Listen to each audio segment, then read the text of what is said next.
back with a bonus conversation you'll only see here on CBS News New York.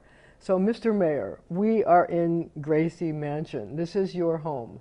I wondered if you could tell me, what's your favorite room? There's a few. There's one upstairs that I enjoy. I can sit down. It's very sunny. Like if you look at Gracie Mansion, you're right on the water. I love the water. And there's a room upstairs that I sit in and enjoy.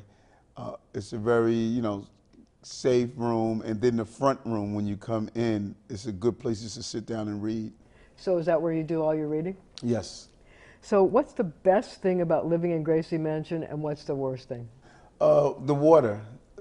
You like the water? I love the water. I enjoy just sitting on the porch. I would have a cigar and probably a cognac or a Tito's and soda and just sit back and reflect. Getting up early in the morning and walking outside here is just, it's a great experience, a great feeling. So you go with cognac and Tito? Yes.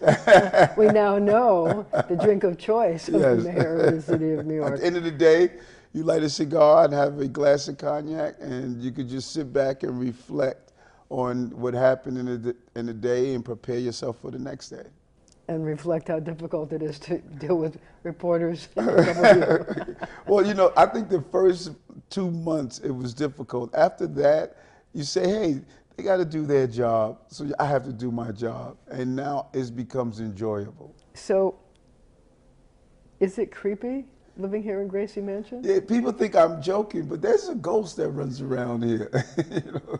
There's ghosts? There's definitely, you hear them. I bet you. What do they say to you exactly? They're friendly. I guess they're a Casper version, They're friendly ghosts? Yes. Do they ever give you any suggestions? No, not at all.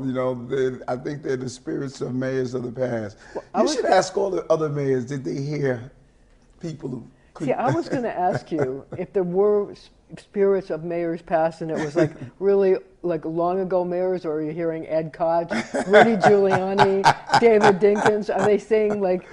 Well, hey. I think a building with this much history and how long it has been, I believe that there's an energy that you feel in here. When people hear of ghosts, they think of movies like. I think there's an energy that's in this building. You can't, just as we touch something and we leave our DNA, then why we don't leave spiritual DNA at the same time? You think about that? Yes. So you think though that do you hear noises and they go tap tap tap, or are you just feeling? You hear squeaks. Really? You hear door close. Really? Yes, you hear. There are different sounds you hear inside the building. As I walk around at night, you can hear them. Does it make you wake up and say, "Oh my God, what's going on"? No. There's a level of comfort. You get used to. After the first few months, you realize that there's some energy that's in this building. So I've been thinking a lot about dreams. I'm wondering, do you remember your dreams when you wake up? Oftentimes it's a impact of the previous day. If something traumatic happens in a day, I find myself dreaming about it. I mean, something dramatic or traumatic, or both? Both. Traumatic, something impactful, like when we lost Officer Mora and Rivera, watching their family members when they entered the hospital, hearing that sound, that pain. I dreamt about it that night.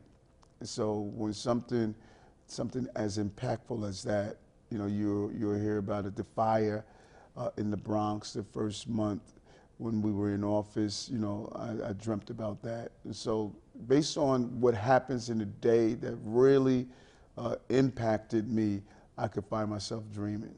It seemed like there's been a lot of those events lately. I mean, the garage collapse on Ann Street, the building collapse at the NYCHA building. I mean, it seems like there's a lot of those events, and I guess it leaves its mark on you.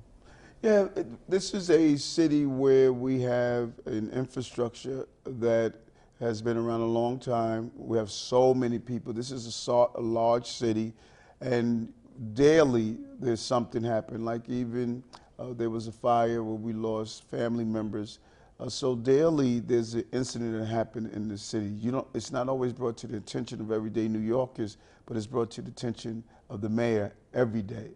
So I have two more questions. Number one, what is it about your job that gives you joy?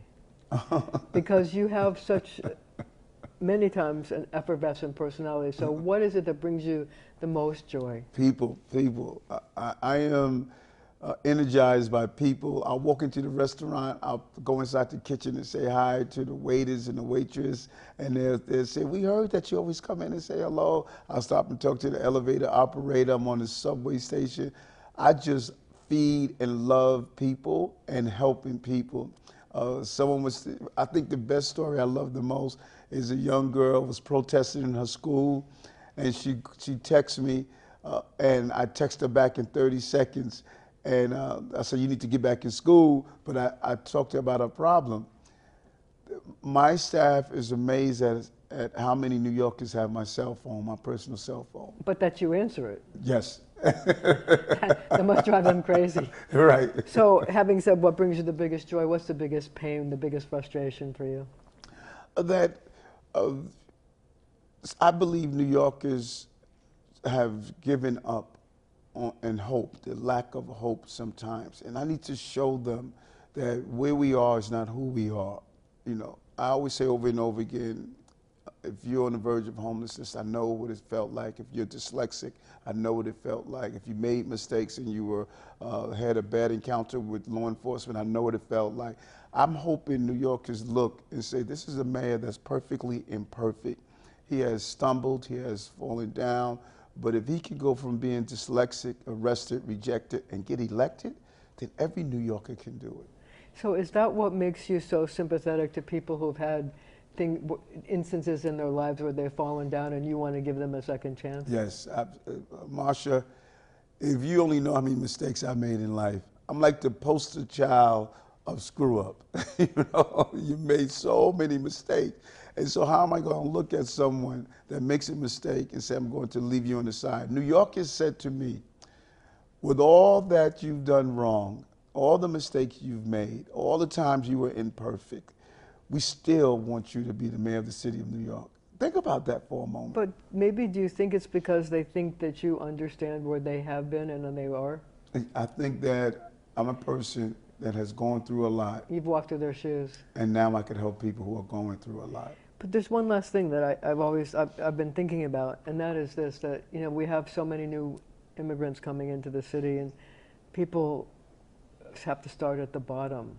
And are we in an economic situation right now where the bottom rungs of the ladder have evaporated and they don't have a chance, or is there a way to raise people up? And that is so interesting, and that's a great question. Think about it.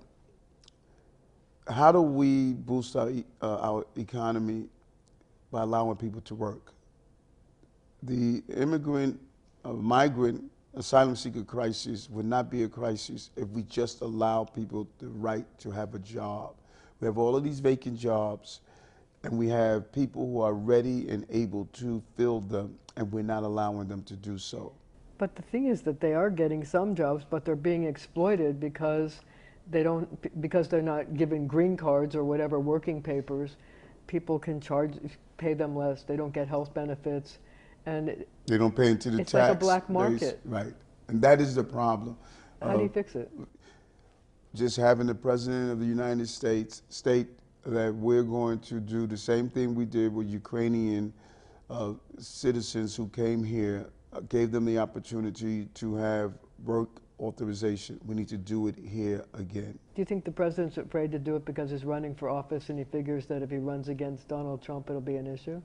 I'm not sure what the logic is. I think it's a win-win scenario to do so, to allow them to work. That's all I hear from the migrant asylum seekers.